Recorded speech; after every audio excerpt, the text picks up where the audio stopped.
Good morning and welcome back to Motoring Box.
Guys, I have to say, Hoff's done an amazing job with the tune on this car. There is a limit as to what we can do on the road, and it is the speed limit.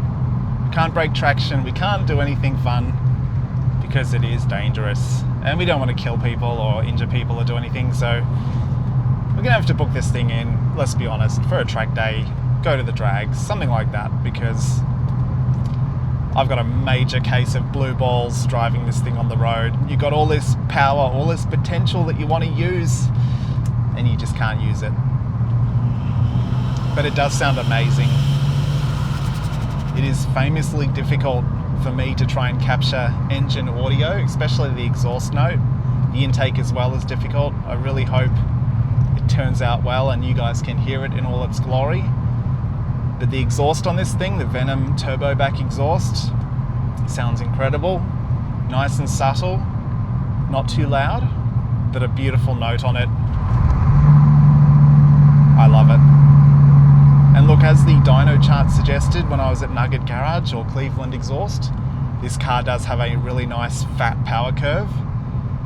So it does drive very well on the road. It is not the most powerful Barra out there, of course, 332 kilowatts at the wheels. But for a BA Falcon with fairly sort of minor upgrades, I think that is pretty impressive. So look, before we go any further, I just want to thank all of the people out there who've supported me, especially my Patreon and also YouTube channel members.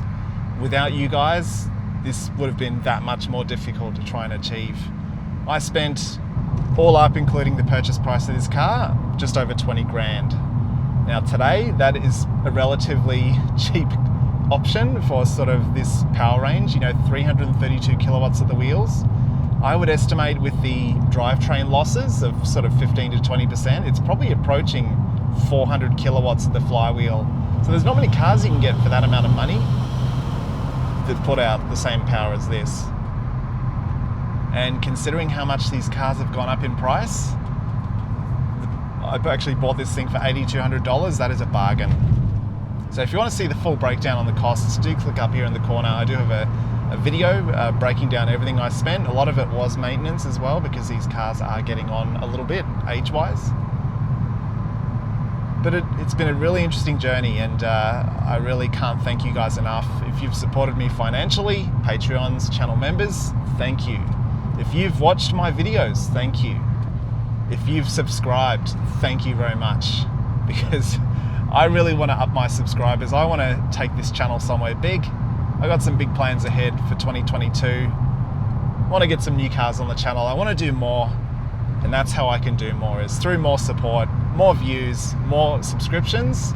You don't have to give me a cent if you don't want to. I'm not begging for that. It is just your support, your views, your subscription. Please jump on board for the ride, because I'm trying to make every year on this YouTube thing bigger and bigger. It is just me filming this. I work a full-time job, so I have a very limited income. What I make off these videos, what I get from my Patreon and channel members, it all goes back into these cars, and more often than not with probably another 70% thrown on top from my own bank account. And look, that's fair enough. It's my car. It should be my money. But I really get a kick out of bringing you guys along for the ride. I could have done this all by myself in my garage without anyone seeing, but it's made it that much better having you guys along, having your comments, having your feedback, having your advice. I've learned a lot from the comment section.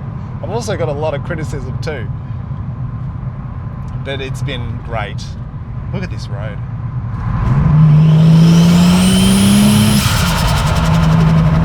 I cannot show you guys this car's full potential without losing my license like within 5 seconds flat. It is a shame, but this car is very, very fast. I can sort of unofficially confirm this thing does not hook up in first. In second, it'll spin the wheels. In third, you are finally going somewhere. It has sort of revealed to me that I need to quicken my shifts. I'm pretty good on a manual. I've driven manuals all my life. I am getting on a little bit age-wise, so I've got a lot of years experience. But when it comes to sort of those really full throttle, lightning quick shifts, I need to work on it. So look, it's gonna be fun. If you want to go fast in a turbo Barra, probably get a ZF 6-speed automatic. But if you want to have fun and sort of keep your license mostly intact, if you can find a manual, go for it, because this thing is just awesome fun. It sounds great, it's comfortable, it goes great now. I mean, it always did, but it goes better. And listen to this, How's that induction noise? How's that flutter?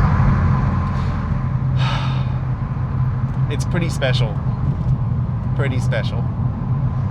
And when I bought this car 2 years ago, roughly, I thought it was expensive, the price I paid, but now it is out of control. So I am really fortunate, I think. I feel fortunate to own this car and to bring it back. It was in really good condition. It's only got 127,000 Ks on it at the moment, but it needed its fair share of maintenance, and that's probably the story with any of these cars out there. You want to buy one, you want to modify it, you want to have fun, but you gonna need to maintain it too.